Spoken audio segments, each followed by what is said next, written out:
Welcome to Series 9 of Conversations of Inspiration.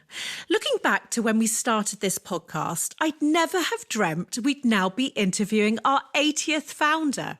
But here we are with someone utterly fascinating and a real heroine of mine, Kanya King CBE and founder of the MOBO Awards. It was an honour to speak with her this week. She's a truly exceptional woman that I admire greatly, a dynamic force. Her vision and incredible work ethic has driven change and challenged the status quo.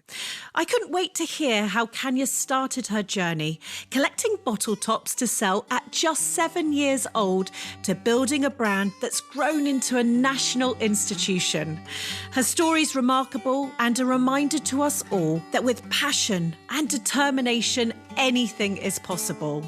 This is an episode I just know you'll be so inspired by. Bow your head and let your eyelids close on down. Where we're going, you won't need to bring your frown. I'm Holly Tucker, and welcome to Conversations of Inspiration.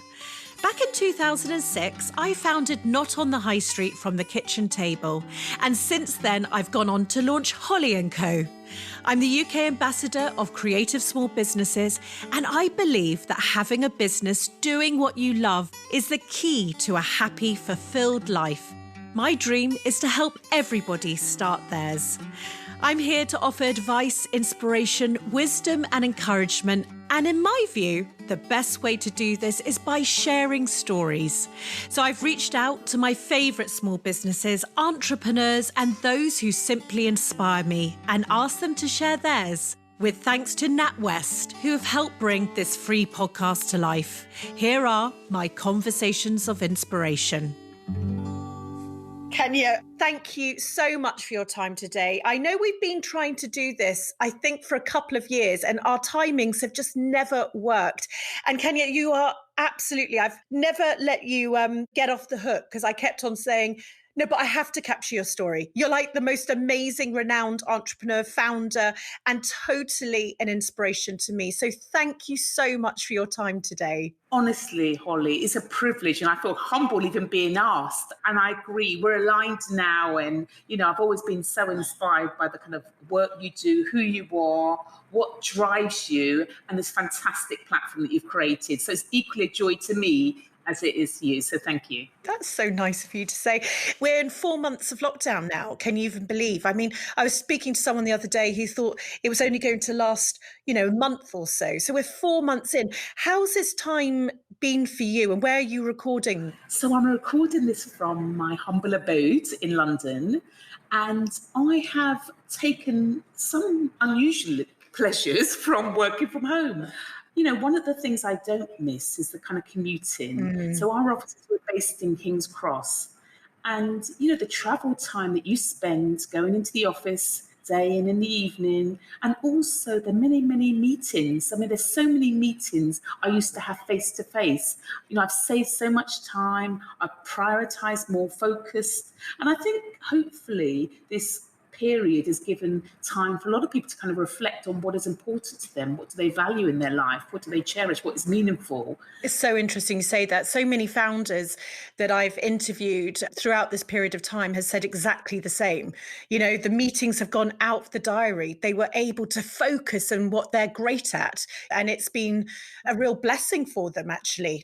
So I've heard that before, and it's so interesting that you've said that as well. But I'd like to start with your story, going right back to your childhood, because unbelievably, you were the youngest of 9 children. What were those very early years like growing up for you? So yes, I'm the youngest girl of 9 children. So I've got a brother younger than me. I grew up in a council flat in northwest London, and it was a very crowded place, as you can imagine. And there were kind of challenges because my mother, despite having so many children, would often take in homeless people. So I had this incredible mother who was always very nurturing and very community focused. But I used to try and kind of escape that household because, there are always kind of lots of dramas, lots going on. And so for me, I spent a lot of time in my kind of local park, Queen's Park. And it's there that I would be daydreaming a lot of the time about what life would have in store for me. I've always believed that, where you start in life does not automatically mean where you will end up, and your past only kind of partly defines you, but does not determine who you'll become or what you'll go on to do. And the sky is really not the limit in terms of what you can achieve.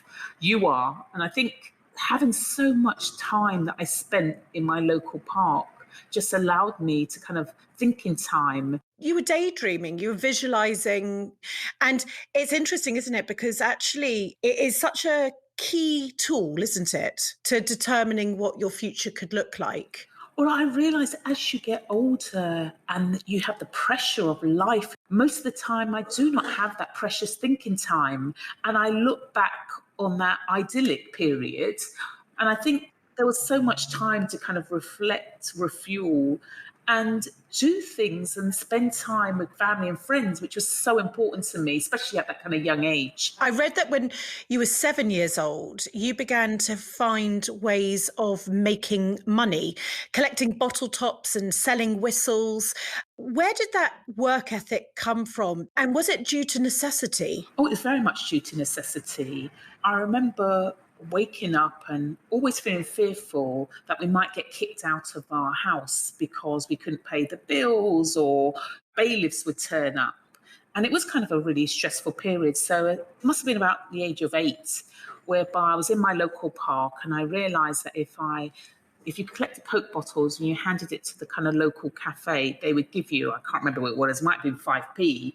And at the time I was very, very shy, but I soon started to kind of pluck up the courage to go to families, sometimes when they kind of finish their drink, and ask them if they were going to, dispose of it in a bin, may I take it away from them? It was kind of, I guess, really rewarding to realise that I could generate a little income. And I soon got into the habit of having a passbook. Yes. And every Saturday I would put a fiver in, and it was just wonderful to just watch, the money grow. Yeah. I learnt the purpose and value of money at such a young age. I remember those books. I had one as well. Gosh, it was satisfying, wasn't it? The way that they typed it in, and it was just so satisfying. I would love one today. And I love how you watched that grow. And I know that also times were hard in your family. It feels like you really took on a lot of responsibility from a very young age. I did take on a lot of responsibilities from a young age. When you're going to school and you don't want to be teased, because my mother would take me to a jumble sale and you could buy clothes very cheaply. And I used to hate it, and I wanted to dress so trendy for school. Yeah. So that's why I needed to earn my own money, and I always looked immaculate. And so that was vital for me to kind of generate some revenue. Moving on, you were only 13 years old when you tragically lost your father, and you spent some of your most informative years in care, falling pregnant at 16, giving birth to your son, which caused you to drop out of school. And when looking at this, I just thought, what an unbelievable amount you were taking on at this sort of tender age. And I can imagine things became extremely difficult for you. Was it hard, that sort of sense that you felt that people almost had determined your future before it even begun? That moment in my life when I became a parent at such a young age was a defining period in my life. I had to leave school with no qualifications. I remember at the time just kind of feeling sorry for myself. There was this 14-year-old girl who was to become a parent, and the father of her child was in prison. And she asked me to help write a letter that would go to him because they hadn't communicated. So I used to write these kind of poems for her. And everybody at the time used to think of her as a horrible bully, but she became this lovely person with a heart of gold. And it changed the way I looked at things. I went from feeling sorry for myself to realizing that I could make a difference and make an impact. Becoming a parent, I felt that I had let my family down, in particular my mother, because she had high hopes for me. She wanted me to be a teacher. And so can you imagine when I was to become a mother, she thought, and many people around thought that was the end of my life. And I was determined not to be that person. I thought, if anything, I'm going to work harder. I decided that this low point would not define me. And the more rejections I felt, the more I saw them for what they were, a chance to get stronger, not to get bitter, but for me to get better. And I became determined to pursue my own goals. And yeah, it was a low point in my life, but it fueled me to go on and do more, be more, and dare more. Where does that come from, though? That determination. After getting to know you over a few years, you've got this unbelievable energy and aura. So I can imagine that those things were present when you were younger as well, and gave you that ability to get through, which must have been crazily difficult times. But where do you think that came from? Was it a sense of self-belief? Or did you have other people believing in you, your mother, or where do you think that came from? My driving, motivating force has always come from my parents. So I grew up, witnessing the trials and tribulations that my parents faced. My mum came from Ireland and my father came from Ghana, and they both came out at a young age at a time where there were notices on houses that said no blacks, no Irish, no dogs. And it was just a very, very disturbing period. And so I think my drive has come from witnessing the discrimination that both my parents faced.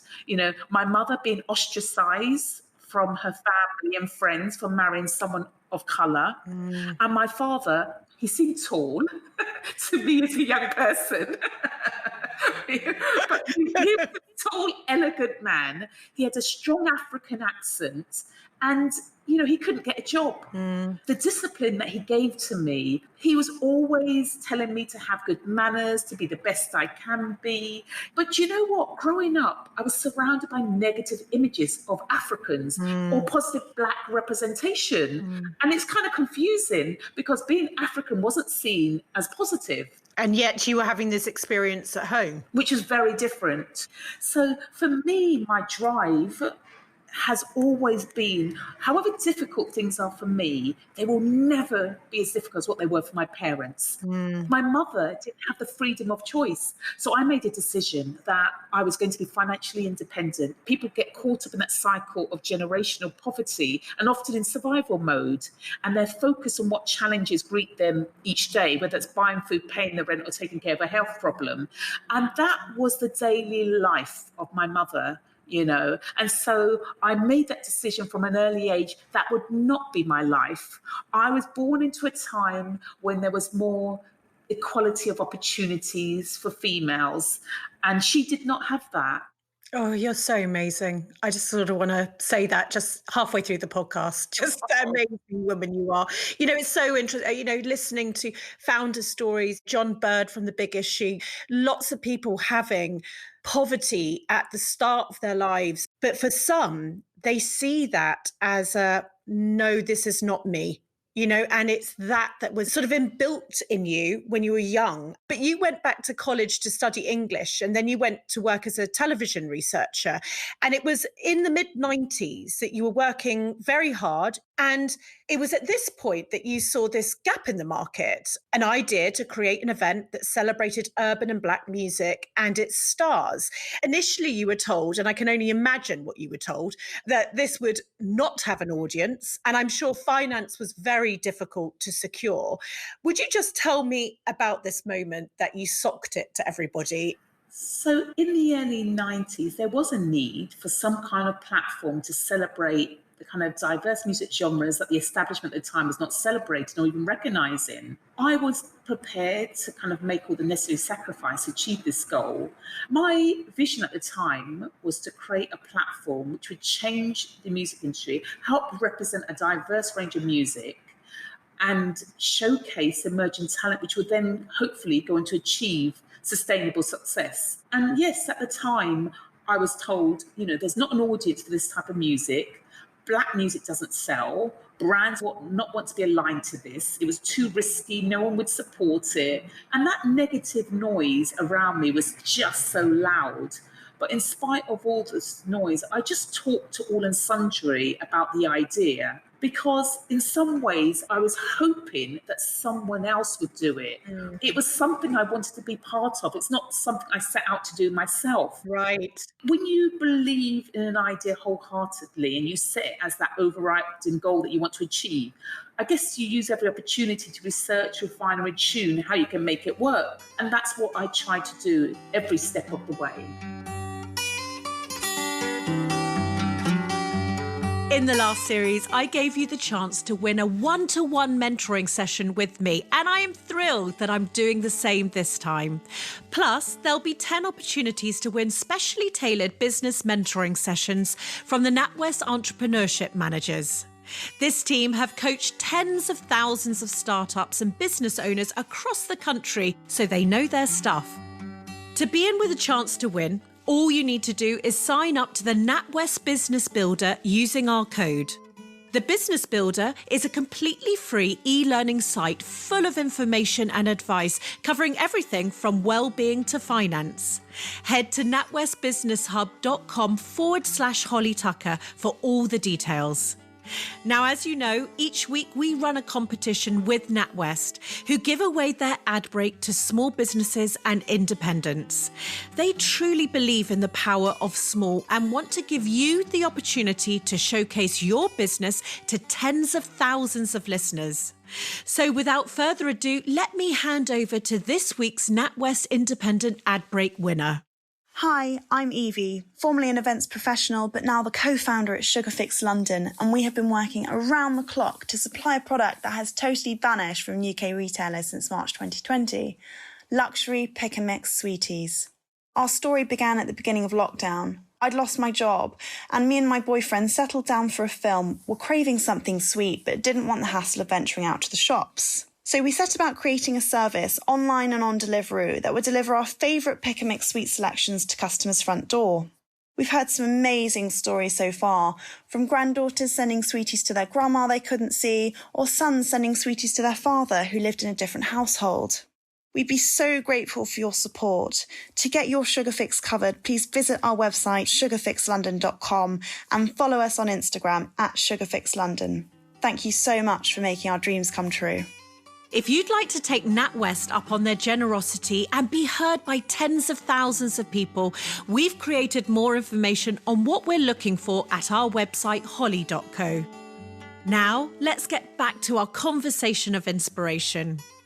You started firstly building the business from your bedroom, and then once you got the go-ahead, you only had, is this right, 6 weeks to organise and book the event. When I was told by a broadcaster that you've got 6 weeks to set the event, I jumped at the chance. Opportunities like this, you have to grasp them and run with it. And that desire to succeed eventually led me to kind of remortgage my home at the time, to raise the necessary finances to launch the very first MOBO Awards and pay for that broadcast. And I didn't have the kind of mentors, I didn't have any advice, but sometimes you look back and realise that passion and drive that kind of overwhelmed society to succeed is far more important than education, money, talent. It's that right positive attitude makes the difference. That mindset is so important. So someone says, okay, I sort of see what you're doing. You've got 6 weeks.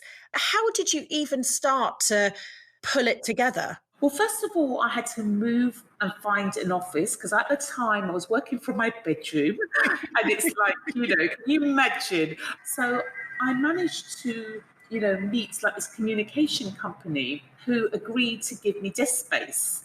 I had, friends at the time who were very kind of excited and enthusiastic at the end. But you know what life is like. Things sort of petered out. But I still remain determined. And I think this is where your why you do what you do is so important. My desire and motivation enabled me to kind of overcome the kind of challenges and obstacles that I foresaw. And also the fact that when you're kind of naive, sometimes naivety can be a positive thing because I didn't know about all the challenges that were soon to come. And in some ways, it's a good thing because I just plunged in. I can imagine that the artists were very, very happy because finally there was going to be a spotlight put on them. But the actual pulling it off. I mean, where was it and how did you raise publicity for it? I was hosting events already, and we decided to have a launch party at the Ministry of Sound on a Sunday because it was just cheaper, that was all. I kind of invited people I knew to turn up and support it. And I remember at the time in talking to artists and telling them my vision, they were kind of very supportive. And so I think when you have a solution to a problem out there and you inspire people and tell them what you're trying to do, a lot of people want to join you or support you in some capacity. And that's kind of what happened to me. You were able to share your vision with people who were going to be very useful potentially in your journey.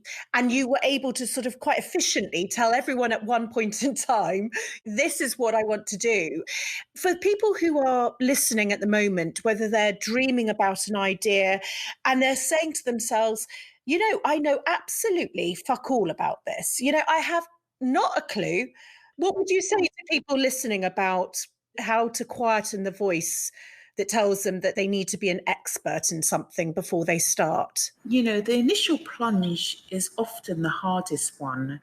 And I think a lot of people can procrastinate. It's easy to do that. It's easy to think of reasons why you shouldn't do things. I would advise whether it's taking small steps and then looking at what's working and refining and retuning it. So, for example, I reached out to a lot of people to invite them, high profile individuals.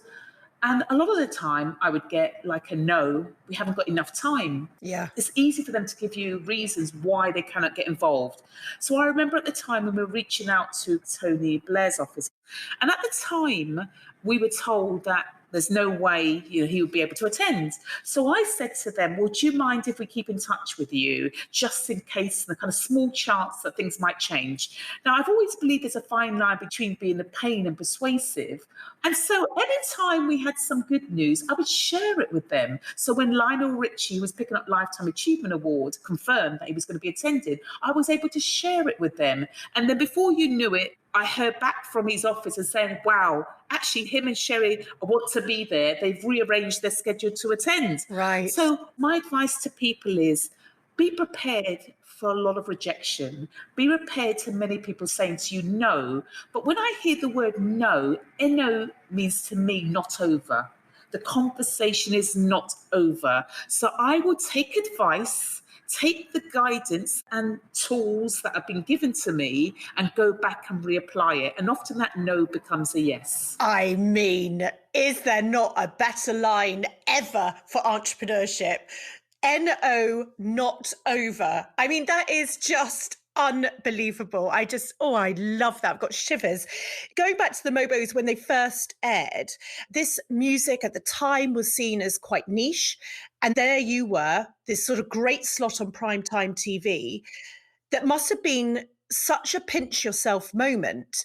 And you succeeded against all the odds. Tell me about that moment for you when it happened. To be honest, I think I was just so caught up in the moment. And I think a lot of entrepreneurial people do this. You don't often take time to kind of celebrate those wins. And it's only sometimes when you look back with hindsight and realize, well, that was something really important that you were able to achieve.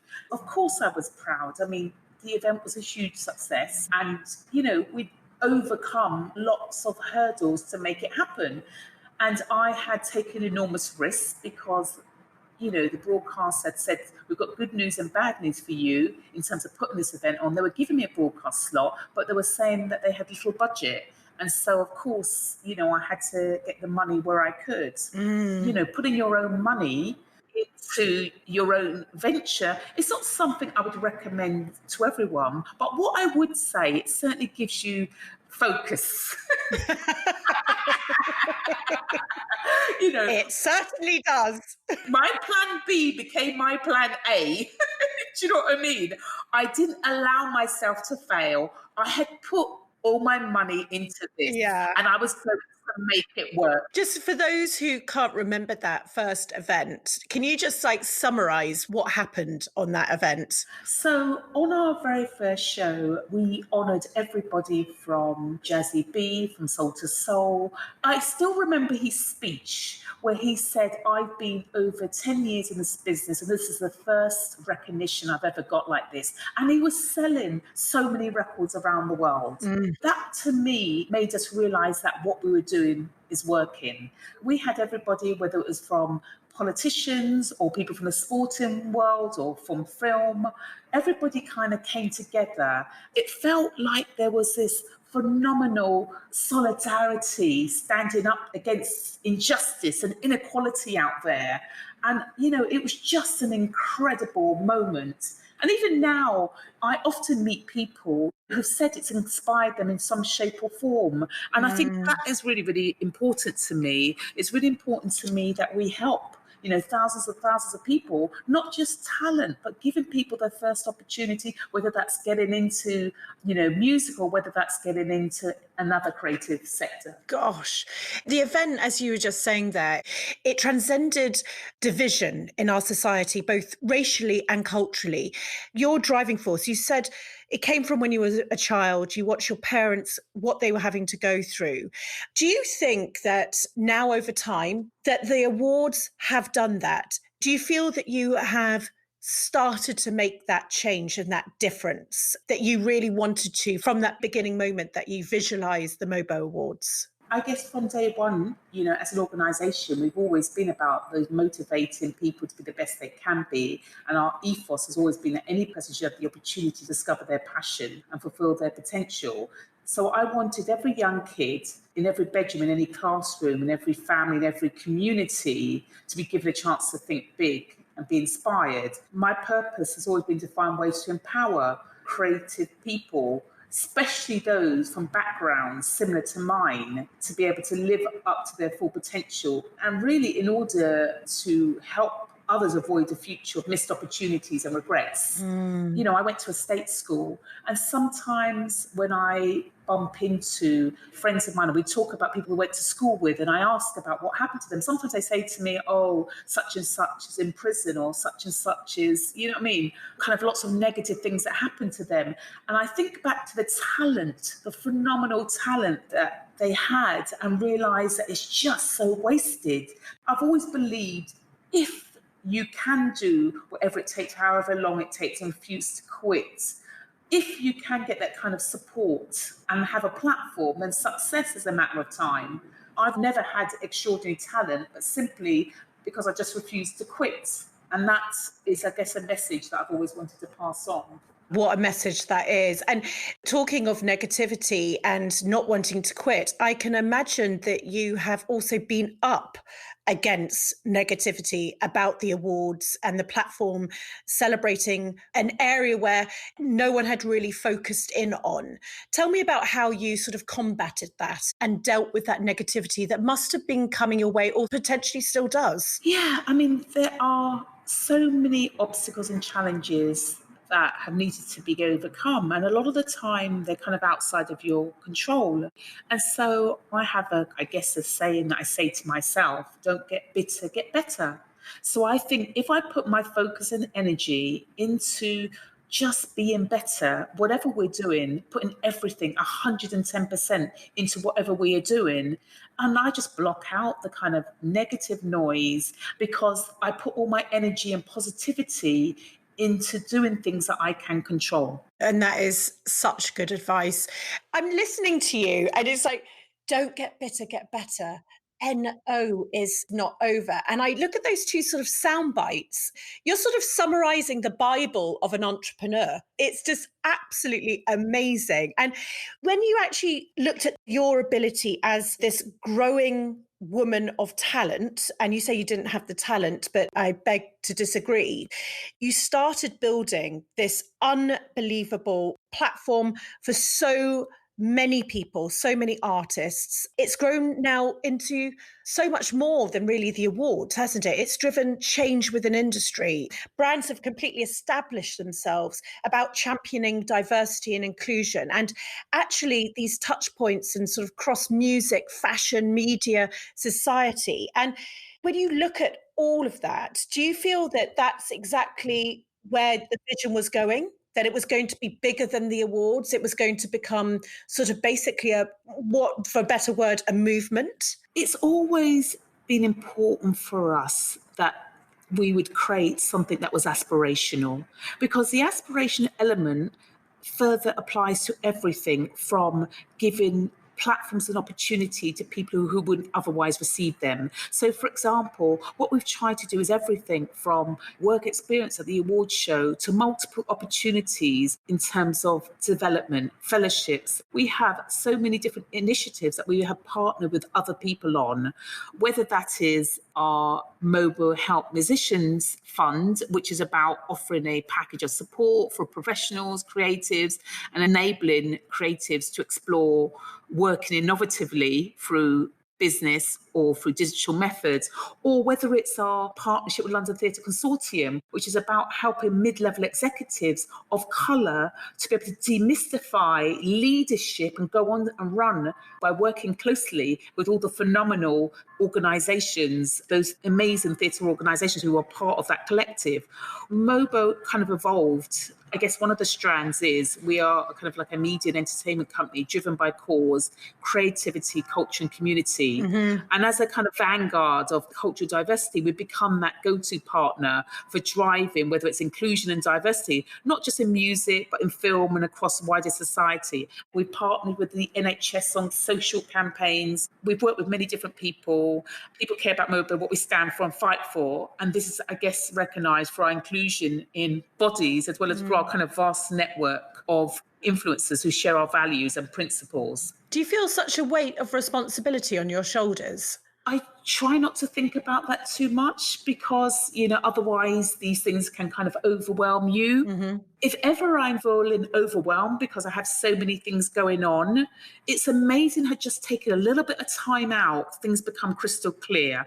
So I just try to tell myself, what is the one thing that I can do that by doing it, not only makes everything else easier, but also, makes my life easier. The right strategy in terms of what you're trying to achieve and what you want to do needs to be clear in your own mind. And do you feel that being a woman, being a Black woman, maybe potentially has held you back in any way? Oh, there's no doubt there's inequality. There's a lot of inequalities that exist out there. You only have to look at the statistics. Someone recently who I know ended up doing a report for the 12 music bodies that exist.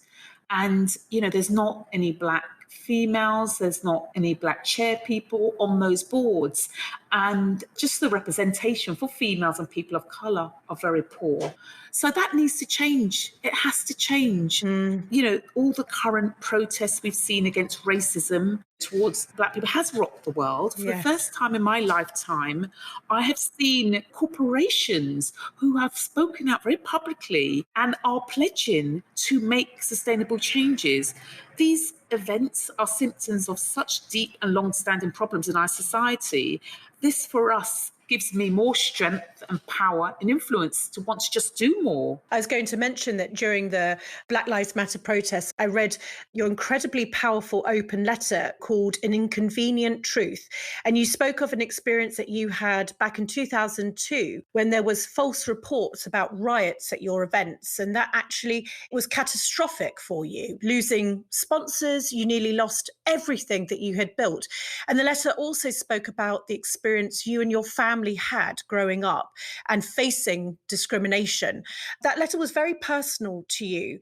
Do you feel that we're going to see true change and that people are going to walk the walk, not just talk the talk? I do think so. I do think that we will see a fairer, more equitable place for people. I do feel that the time is now that we will achieve better representation in all sectors of the UK. I do think there will be change because I think What matters is what gets measured.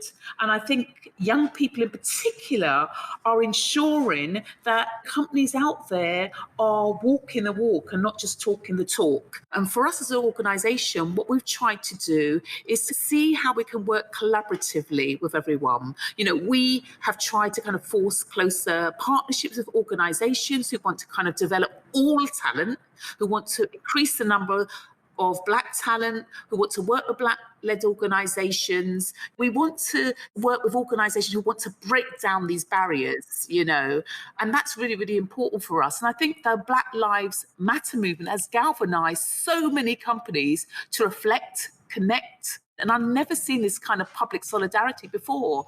And I think we're seeing new ways, new approaches, which I think in time will foster meaningful change. I couldn't agree more. If you then said, what actions would you like now to be seen taken to address these inequalities, especially in the creative industry? What do you think needs to happen?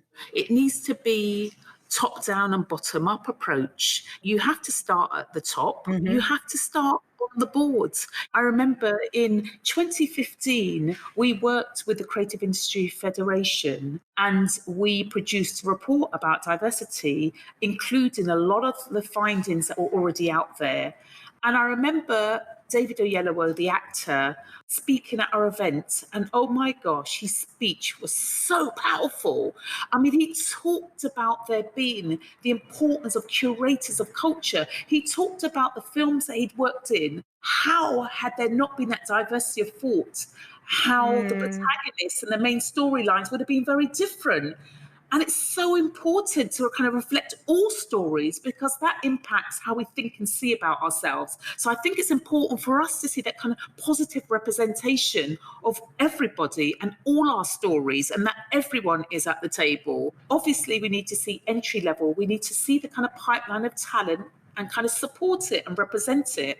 We've got a vision to create a platform where we help organisations who have the aim of uniting, uplifting and empowering underrepresented communities.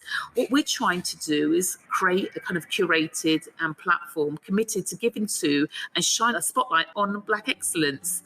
And if we work together, we can achieve so much.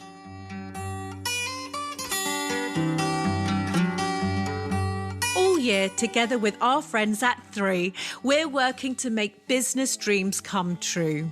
Share your aspirations on social using the hashtag #HollyandCoDreamer. And who knows what will come true. With a 3 Means business plan, I love that you can get up to £500 of benefits from their specialist partners to help give your business a helping hand. Whether you need support with accounting or building a new website, 3 have got you covered. Now here's a short story about those that dreamt big and flew. Named one of the 50 most powerful women in the world, Sheryl Sandberg has achieved great success by following her own rules. She says, dream bigger, both for yourself and the world around you. Your life's course will not be determined by doing the things that you are certain you can do. Those are the easy things. It will be determined by whether you try the things that are hard. Sheryl was born in 1969 in Washington, D.C. and moved to Florida with her family aged 2. Her younger siblings recall how even as a young child, she would boss around and manage other kids. To the best of our knowledge, Sheryl never actually played as a child, they said. She really just organised other children's play. A high achiever, Sheryl graduated high school and went on to earn an MBA from Harvard with the highest distinction possible, and then won a fellowship in her first year of business school. She worked at the US Department of the Treasury until 2001, when Silicon Valley called, and she left to join Google and their mission to make the world's information freely available. A chance meeting at a Christmas party resulted in Mark Zuckerberg offering Sheryl the role of COO at Facebook, at the time an up-and-coming company, and she successfully went on to monetize the world's largest social networking site. In 2013, Cheryl published her groundbreaking book, Lean In, and has since established a global community dedicated to helping women achieve their ambitions. She created the Sheryl Sandberg and Dave Goldberg Foundation that works to build a more equal and resilient world and continues her philanthropy work across the globe. Truly a force to be reckoned with, Cheryl poses the question, ask yourself what you would do if you weren't afraid, and then go and do it. Don't forget to share your own business dream using the hashtag Holly&Co.Dreamer. And to find out more about Three's business plans, search 3 Means Business. Now, back to Conversations of Inspiration. I love what you're doing. I remember Frank, my other half, saying before I started Holly & Co, not again. Please, I can't handle another.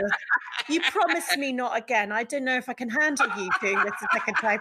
And our conversations about your, new venture, I suppose. Do you ever feel that? Do you ever think, oh my goodness, I've just done it again? Absolutely, I do. I think when you're entrepreneurial by nature, you're just always creating work for yourself. Yeah. I have to try often and put ideas in a box and put a key, lock the ideas in a box, because otherwise, it's easy to get distracted. But I think ultimately, at the end of the day, you've got all this knowledge and wisdom for a reason. I'm at the next chapter of my journey. I feel that I can take all the knowledge I have now and how can I use it to make a bigger impact and create, a bigger purpose. And that's still what's fueling me today. What's your ambitions for the MOBO Awards? How have you dealt with lockdown and how have you dealt with what is a catastrophic sort of situation for all events across our country? Oh my gosh, it's been catastrophic for so many industries. It's also kind of impacted Black and ethnic minority people in disproportionate amounts. All these things are linked, to be honest. I think all the kind of structural and systemic racism in everyday life is kind of linked. The poorest communities suffer the worst, really. That's why it's so important, I think, to just kind of see how we can help kind of marginalised communities, see how we can tackle lack of visibility in senior roles, see how we can tackle all these kind of everyday problems. And are you planning 2021? We've still got actually lots of activities taking place this year and also, of course, for 2021. So I guess there's a number of strands to the MOBO group. We've got like a production company that's all about creating formats, and we've got a number of programs that are in development at the moment. We kind of have an events division where we're putting on whether multi-scale events or smaller events. So whether that is kind of film screenings or premieres, or whether that is kind of concerts or showcases or award shows. Then we have the kind of MOBO Trust, and the MOBO Trust is about providing life-changing opportunities for disadvantaged creative talent. And we do that through providing bursaries, studio time, live performance opportunities, masterclasses, seminars, panel discussions, mentorships. My goodness. And then we've got the creative arm, which is about coming up with ideas. That's the bit I love, coming up with ideas, working with influencers and working on campaigns that can change lives and make an impact over generations, for generations to come. You probably get the key out at that stage, do you? And go to that box. Yeah, exactly. You say, hang on a minute, I actually might have something just that you need. Oh, I just have enjoyed this so much. Honestly, you're going to be like the soundbite of my life. You're going to be in my ears. I'm trying to get so much knowledge from you. Oh. You're so modest. Obviously, anybody who can spend just 10 minutes in your time is like hours in other people's time. So that's what I try and absorb all your knowledge that you have. Bless you for saying that. If you were at your lowest low, what would that have been on this business journey? It's such a difficult question to answer because it changes over time when you get a chance to put things into perspective. Yeah. When I reflect on past problems and I'm able to do it more objectively, I don't react in the same way. Yes. So what I might have thought of as my lowest low has changed over time and often sometimes can become your biggest high because we're all going to grow, progress, change. And I think about when I became a parent, and I thought that my world was over and that was it for me. But it's become my biggest joy in my life. And I try now to look at problems the same way in that moment, because I think those make us figure out who we are, what we're made of, and our life's purpose. Good answer. My goodness, I've never thought of it that way. And I absolutely agree with you. You know, it's the way that we would deal with these blows in life that you're picking yourself up off the floor. And you can look back at them now and you know that you felt that. But now potentially you look back and you think, was that the worst thing that ever happened or the best thing that ever happened to me? You've been able to look at it with different eyes, your older eyes, your wiser eyes. And I just think that's such an incredible way of looking at it. You're amazing. You're going to be like my ringtone or something with your sound bites. I just can't cope with it. And you're such a dynamic force. Your spirit, when I meet you, this smile and this energy and these eyes of kindness is an amazing thing. And I just think you're bloody amazing. And I just wish you everything. And I hope that that Duracell battery keeps driving you forward, because I think you're the only woman for the job. You're the only one that's done such change so far. And I can't wait to see what you do. But it's that time now where I'm going to hand over to you to read a letter that you've prepared to yourself, your younger self. And I just want to say, with all sincerity, thank you for sharing a piece of your soul with us today. Thank you. Whew. This letter, oh my gosh, it was a hard letter to write, but you're right, it's a letter of love and a letter from the soul. So, okay, I'm going to take a drink and then here we go.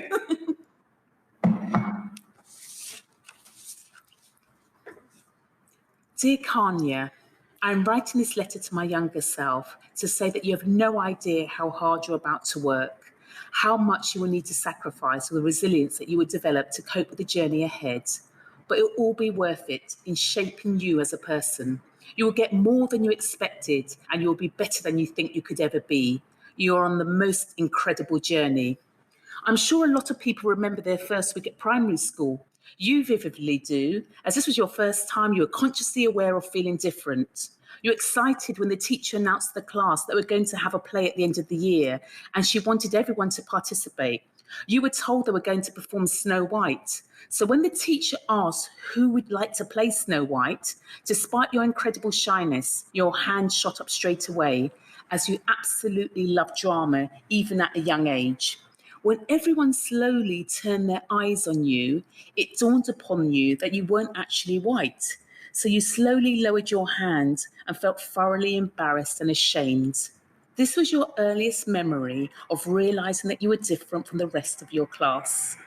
In your classroom, there were no books or stories about little girls that looked like you.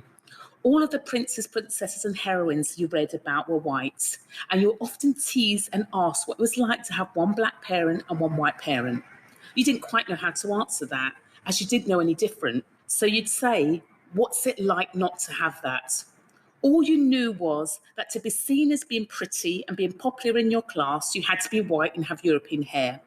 At that time, you weren't to understand how the lack of role models and representation bothered you and caused you so much anxiety and would play such a significant part in what you would go on to do. Your parents had high expectations of you, and I know you felt you let them down when you became a young parent. Your father, he was an elegant, dignified man with immaculate manners. He had high standards, always telling us to wash our hands and cover our mouth when we coughed. It was a far cry from the images on our TV screen that depicted Africans as savages. So it was not cool to be African at school. Nor did you realise at the time how important it would be in your life to find the space and tranquility to daydream and think. Growing up, whenever there was any opportunities, you would go to your local park to spend time playing with friends or rounders with your family. As a child, you loved the warm, sunny heat on your face. So much happened in that park. From having a crush on a boy to trying out my new roller skates, there was always a new adventure. You would often walk through the park to visit many of your good friends. You all knew exactly where to meet, which was at the bandstand. It was a beacon landmark, and there would frequently be singing competitions taking place, one of which two of your sisters entered, much to your dismay. Although it was a stark platform, your vivid imagination enabled you to visualize all sorts of elaborate backgrounds. In a pressure-packed life, you will find that it's becoming increasingly more important to create more space to think in a way that will allow you to build on ideas while ensuring your life will be balanced. As it turns out, you're wise to spend so much of your time in your park, trying yet again to get away from the daily conflicts at home, the relentless health issues in your family, the cramped council flat with all the stress and strains, constantly trying to earn money to ensure the rent was paid and you would not get kicked out. You will never forget this time in your life and how often you would long to see your mother walking at a hurried pace across the dewy grass, rushing towards you. The weather would be brisk and you just begun to notice it was starting to get cold. You had completely forgotten the time and ended up spending the whole day and early evening in the park. There was a usual urgency in your mother's footsteps, and you could see the sense of relief as she spotted you meandering close by, as if you hadn't a worry in the world. Your beautiful mother came from Ireland and your father from Ghana. They both came here at the age of 18 to pursue their dreams at a time when there was notices on houses stating no blacks, no Irish, no dogs. It was a very bleak period with not only discrimination being rife, but also a move to a new country away from family, friends and support networks. You spent a lot of time in the park dreaming, imagining things about yourself and others, and spending a great deal of time reflecting on the past while thinking about the future. That wide open space was a huge contrast to your life at home, which was noisy, cramped, but full of anticipation. It was probably out there that you began to realise that only you could change your circumstances, and this is where your determination started growing. You had many dreams and ideals that inspired you, but you understood that you needed discipline and focus to turn them into reality. I would advise you to learn to trust yourself more and not allow fear of failure to hold you back. Be bold, be brave, have confidence in yourself, and invest time in being the best you can be, as your father was often saying. In talking about your father, I wish you had not thrown two important letters away.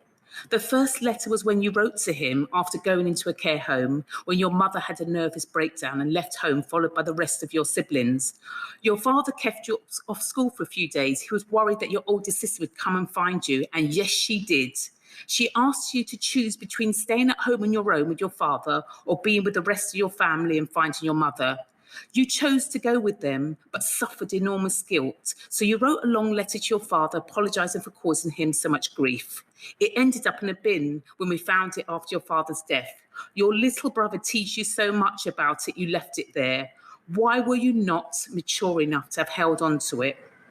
Then, when your teacher asked and begged to be allowed to publish the second letter you wrote about the death of your father at 13, why did you not agree to do it? Why were you so embarrassed? She said she would publish it anonymously, yet you still refused. It was such an important chapter in your life, witnessing your father's suffering and being the last one to see him alive. Your circumstances are what will shape you and give you the big motivation to do what you do. Your father's strong words to be the best you can be, your mother tirelessly working to provide for her family and those disadvantaged around her, and your own hopes and desire to create a path. All these things will motivate you and affect your career. These things may never leave you, but they give you the strength you need to believe in yourself when overcoming obstacles. You have to identify what is going to make you stronger, what is going to give you the determination you need to overcome the many hurdles along the way. More and more, you would develop a strong desire to find ways to empower creative people coming from similar backgrounds to yourself and help them to live up to their potential and take control of their own destiny so that they will be able to help avoid others make a future of missed opportunities and regrets. In the hectic pace of our lives, we often forget to slow down, pause and take a breath. So I'd like to end my letter by giving you this advice, which I hope you'll reflect upon whilst you keep moving forward and build on from yesterday. Cherish memories over things, spend more time with those you love, make sure they know how much you appreciate them. Don't let your work engulf you, as there's more to life than this. Take good care of your body, nourish your mind and build your spirit. Remember that it is health that is the real wealth. Always be curious. Your thirst for knowledge will allow you to grow. Life will throw obstacles at you. Be grateful for them as they will strengthen you. You are never too old to dream about the possibilities of what comes next, about how life can be better, pushing yourself and allowing yourself to do more, dare more, and be more. Each of us are born with a purpose, and we want our lives to matter. When you find your purpose, you'll be living the kind of life you believe you are meant to live. This will motivate you to do more of what you thought was impossible. You may aim for what I call purposeful fun. It has worked for me. Lots of love and respect, Kanya.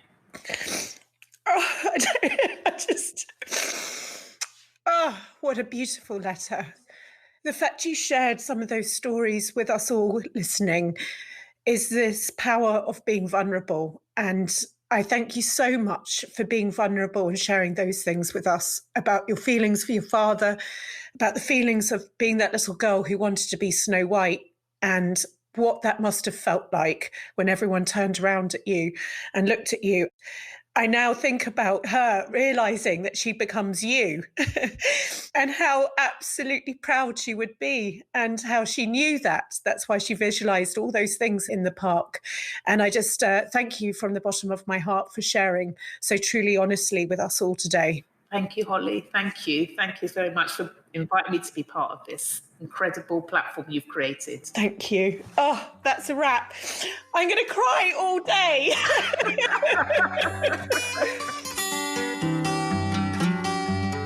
Before you go, don't forget that to be in with a chance to win a 90-minute mentoring session with me, all you need to do is sign up to Natwest's Business Builder.